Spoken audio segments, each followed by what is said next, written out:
రైతుల దగ్గరేమో ఎకరం 10 లక్షలకు కొన్నారు, ప్రభుత్వానికి ₹1,00,00,000 అమ్మారు, 90 లక్షలు వేసి పారేశారు. అంటే మనం ఆయన ఏం ప్రశ్నించకూడదు. ఆయన ప్రశ్నిస్తే మళ్ళప్పుడు అప్పటి కర్పూరం అరచేతిలో పెట్టుకుని దుర్గమ్మ దగ్గరికి వెళ్తాడు. మొత్తం పెళ్ళాం బిడ్డలను కూడా తీసుకొచ్చి మళ్ళీ చెయ్యి ఎక్కడ గాలుద్దు అరచేయి అని చెప్పి దాంట్లో ప్రమిది పెట్టి ఏదో ఆర్పుతాడు.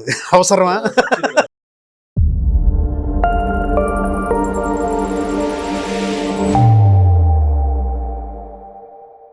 నమస్తే, వెల్కమ్ టు థింక్ ఆంధ్ర. నేను మీ మాణిక్. మనతో పాటు ఉన్నారు ప్రముఖ రాజకీయ విశ్లేషకులు సీనియర్ జర్నలిస్ట్ డివిఎస్ గారు. నమస్కారం. నమస్తే.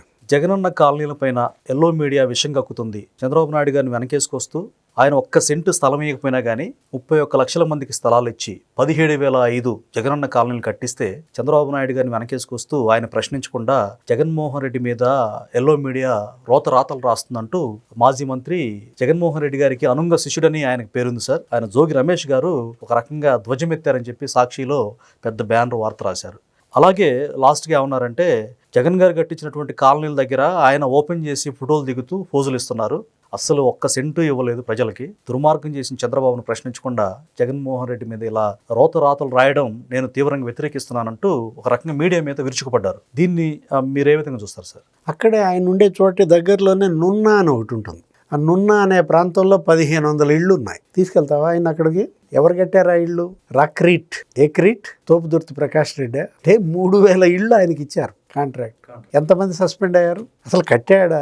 అసలు ఇప్పుడు అందులో అసలు ఏమన్నా సిమెంట్ వేసి కట్టాడా, ఇసుకేసి కట్టాడా?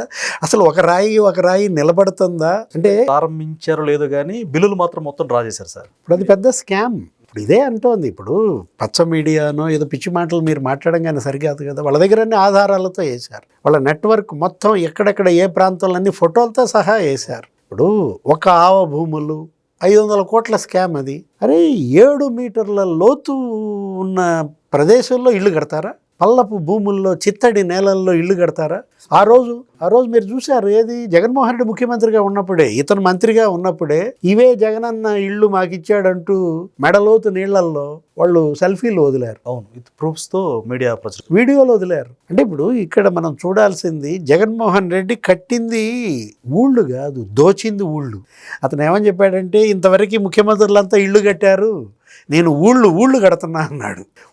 ఊళ్ళు కాదు కట్టింది, దోచేసావు, ఊడ్చేశాడు. ఇప్పుడు మీరే చెప్పారు 31 లక్షల ఇళ్ల పట్టాలన్నాడు. దానికి ఎన్ని కాలనీలు అన్నారు? 17,500. అంటే నాకు తెలిసి ఇప్పటి వరకు విజిలెన్స్ ఏమని చెప్తాంది, ఇదేదో ఒక 1,200 కోట్ల స్కామ్ అనో ఏదో చెప్పింది నిర్ధారణ. ఇప్పటి వరకు అయిన దాంట్లో రాజమహేంద్రవరం యూనిట్ దగ్గర ఒక 600 కోట్లని, లేకపోతే విశాఖ ఉమ్మడి అదొక 150 కోట్లని, గుంటూరు 100 కోట్లని, ప్రకాశం 150 కోట్లని ఏదో ఇచ్చుకుంటూ వచ్చారు ఉమ్మడి జిల్లాల్లో. నా దృష్టిలో అసలు మనకు అప్పటి జగన్మోహన్ రెడ్డి 5 ఏళ్లలో జరిగిన అవినీతి, ఇంతవరకు జగన్ చేసిన స్కాములన్నీ ఒక ఎత్తు, ఇదొక్కటే ఒక ఎత్తు. ఇది చాలా ప్రాముఖ్యతను సంతరించుకుంది. 175 నియోజకవర్గాల్లో దగ్గర నియోజకవర్గానికి 200 కోట్లు, అంటే 35,000 కోట్ల స్కామ్ ఇది సార్. అది ఓన్లీ జగన్మోహన్ రెడ్డికైనా ఆ నియోజకవర్గాల ఎమ్మెల్యేలు కూడా పంచుకున్నారంట. అందరూ తిలా పాపం తలా పిడికెడు కదా.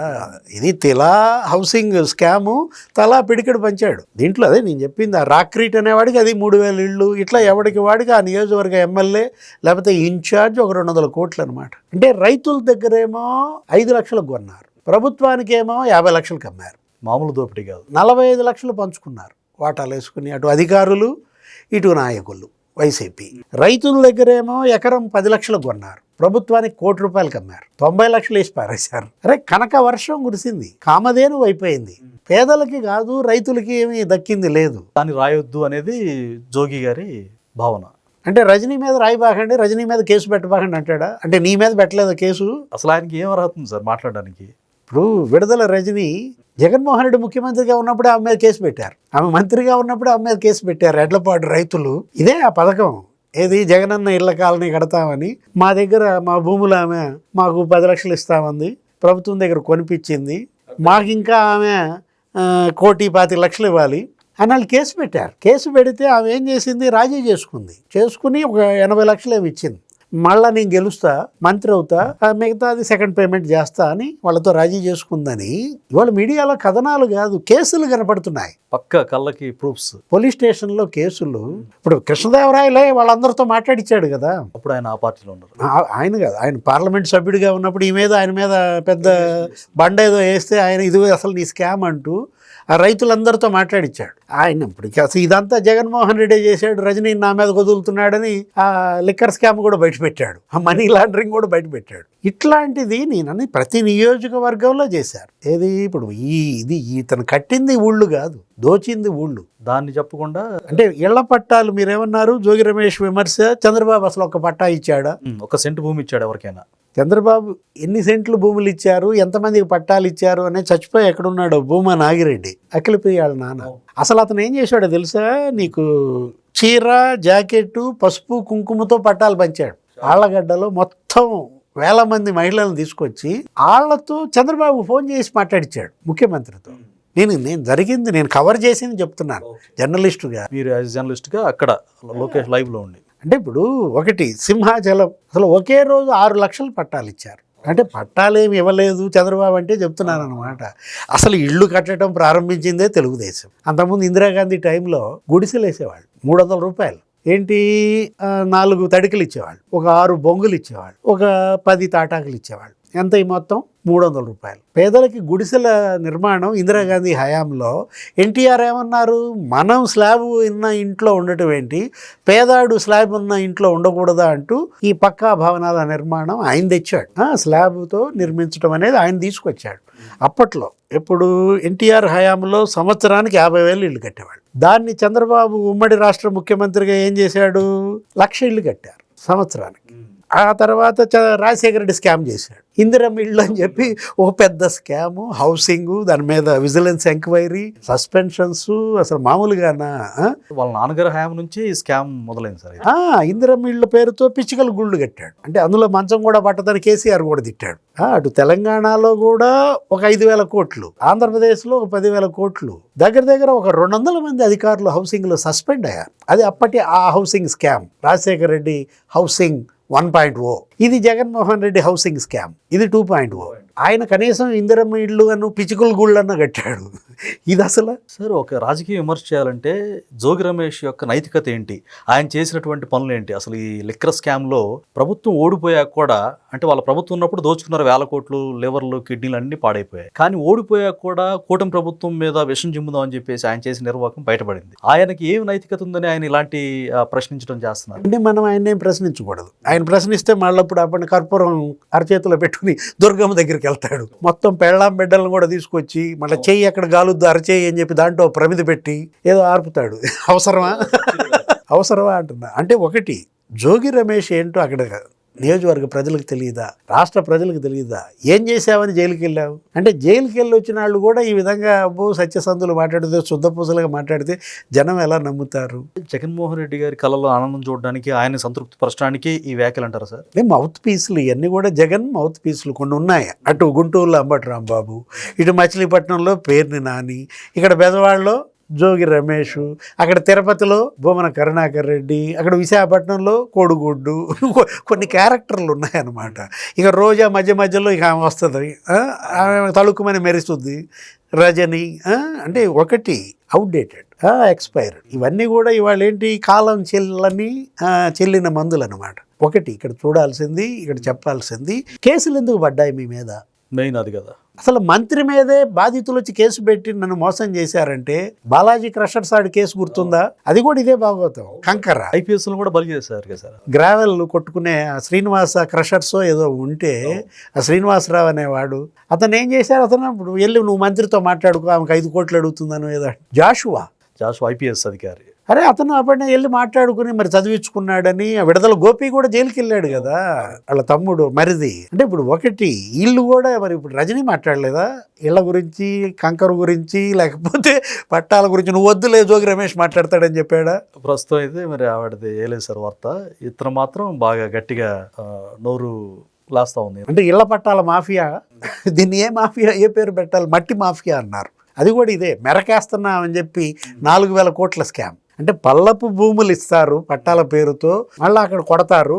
ఏది ఎకరానికి 5 లక్షలది 50 లక్షలకి 45 లక్షలు కొడతారు, 10 లక్షలది కోటికి 95 లక్షలు దోపిడీ చేస్తారు. అది ఏంటి, పల్లపు భూములు కొనిపించడం ప్రభుత్వంతో. నెక్స్ట్ దాన్ని మెరకేయటం, మళ్ళీ ఇంకో స్కామ్. అసలు ఇన్నోవేషన్ ఏది, స్కాములు ఎలా చేయాలి, అసలు దానిలో వినూత్నంగా ఎలా చేయాలి.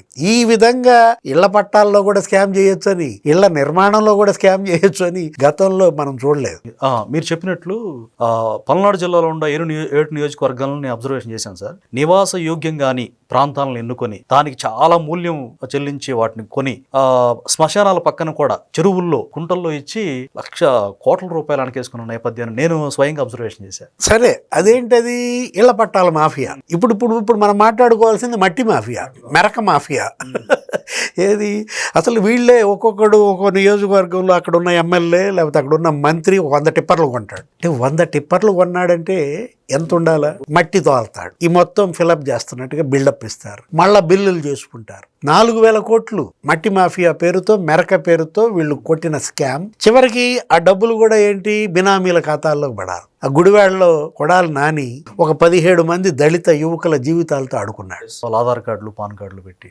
మందా దీప్తి, మందా బెనర్జీ ఇవాళ 1,35 లక్షలు పడ్డాయి. సాయంత్రానికి రామకృష్ణ సొసైటీలోకి వెళ్ళిపోయాయి. సాయంత్రానికి ఆక్వా ఫీడ్ ఆ కంపెనీలోకి వెళ్ళిపోయాయి. మందా దీప్తి ఇవాళ పొద్దున్నే 35 లక్షలు పడ్డాయి. సాయంత్రానికి ఖాళీ. అరే, నీకు 1,35 లక్షలు పడ్డాయి, నీకు 1,35 లక్షలు పడ్డాయి, మీరు ట్యాక్స్ కట్టండి అని చెప్పి ఐటీ వాళ్ళు వచ్చారు. కొడాలి నాని ఇంటికి వెళ్ళి పడ్డారు. ఏందంటే మా 17 మంది పరిస్థితి, మీరేంటి ఇట్లా చేశారు, ఇప్పుడు వాళ్ళు మమ్మల్ని ట్యాక్స్ కట్టమంటే ₹1 దీనిలో మేము తినలేదు, నేను ఎక్కడ కట్టేని అని అంటే మీకు డెత్ సర్టిఫికేట్ ఇప్పించేస్తా అన్నాడు. ఇంకొక దారుణాన్ని కొడిగట్టే ప్రయత్నం.